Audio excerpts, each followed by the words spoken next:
నాకు అర్థమైంది. నాకు జాబ్ మంచిగా అనిపిస్తుంది అంటే నేను కూడా 11 ఏళ్ళు పనిచేసిన. ఇక 11 కానీ 22 ఏళ్ళు సర్వీస్ ఆఫీస్లో 22 ఏళ్ళు పనిచేసినా కూడా 60,000 రావు. ఇది కాబట్టి జాబ్ ఎక్కేటప్పుడు ఒక్కనే, జాబ్ దిగినప్పుడు ఒక్కటే. అర్థమైంది. నా దగ్గర బలంతో చెప్పు, వాళ్ళు మొత్తం ఏమంటారు చెప్పు కరెక్ట్ ఐడియా ఉందా? చెప్పిన సంఘాలు ఏం చేయాలి సార్? ఏం చేయాలి? మిషన్ పెట్టి మొత్తం పిప్పియాలి.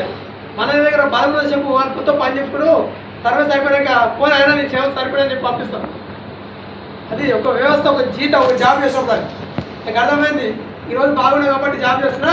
నేను కొద్దిగా ఏమన్నా జ్వరం వచ్చి ఏమన్నా ఏదన్నా ఇంటూ కారణం ఏమో జరిగిందనుకో, నా పిల్లల పరిస్థితి, నా భార్య పరిస్థితి, మా అమ్మాయి పరిస్థితి అని చెప్పేసి వాళ్ళు డిసైడ్ అయ్యి పనిచేస్తూ నేను వచ్చి గట్టిగా పడుతున్నప్పుడు కూడా ఓవర్ సపోర్ట్ చేయలే. కారణం ఏంటంటే స్టార్టింగ్గా సక్సెస్ లేదు కాబట్టి సపోర్ట్ చేయలేదు. మీరు కూడా మీటింగ్ వచ్చారు, ఇన్నర్ పోయి పక్కన చెప్తే వాళ్ళు మాట్లాడరా ఏమంటారు, మస్తు వచ్చినాయి, ఇన్ని వచ్చినాయి. అక్కడ గట్టి చెప్పవా, కొట్టి చెప్పవా, ఇటు చెప్పవా, నా సీజన్కో మమ్మల్ని వేసుకున్నా నాకు ఇప్పవా. కారణం ఏంటంటే నువ్వు గెలిస్తే వాళ్ళు నీ మాట్లాడరు. ఇప్పుడు గెలవాలంటే ఊరికే సక్సెస్ అంటే ఊరికే రాదు. నేను కూడా స్టార్టింగ్లో మీటింగ్ ఇన్న తర్వాత డిసైడ్ డ్యూటీ పని చేసి అందరూ చెప్తుంటే నువ్వు డ్యూటీ దిగేసిరా, లేపేసిరా, ఎత్తేసిరా, ఈ పని అయిపోయింది, నీ బతికితే కాదు. నాకు అర్థమైంది. అలాంటి 100 మంది మాట్లాడినా ఒక్కరు కూడా అన్న నువ్వు డ్యూటీ పని చేసావు మెసేజ్ చేయాలి ఒక్కరు సపోర్ట్ చేయాలి. నాకు అర్థమైంది. ఇక్కడ చేస్తలేదు ఇంకా ఇప్పుడు నీ కూడా అందరికి అట్లా చెప్తారు. 190 మంది అలా చెప్తారు. నువ్వు వాళ్ళని చూసావని నువ్వు ఆయన పొడుగు ఏమో కారణం ఏంటంటే వాళ్ళ అన్నం చూసి అర్థం అవుతాం. వాళ్ళే వాళ్ళు 20 రూపాయలు ఇస్తారేమో ఇస్తారా?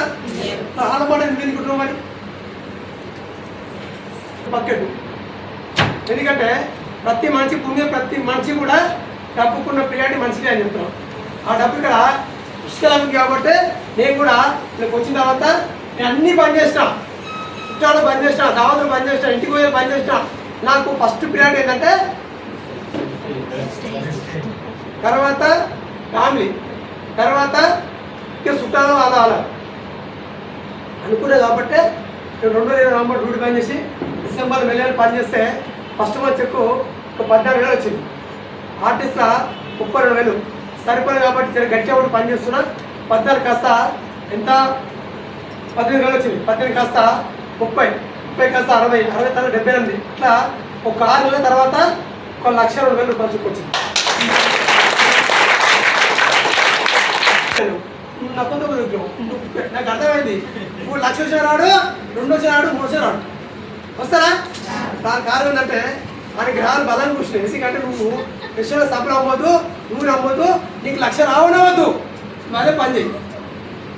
విషయాలు అందరూ వస్తాం కూడా మరి కర్ణాటకని అందరు కన్నడ మరి 10,000 రూపాయలే ఓ టికెట్ ఇవ్వాలి, మరి టీచర్ అందరూ స్కూల్లో చెప్పాలి అని దేవుడు అందరికీ ఇవ్వడం విషయాలు అందరికీ వస్తారు. కొందరు అంటే కష్టపడుతూ నిజాన్ని కష్టపడుతూ 10 మందికి ధైర్యం ఇచ్చి వాళ్ళు పని చేసేవాడు కష్టం పరిచేవాడికి సక్సెస్ ఇస్తాం.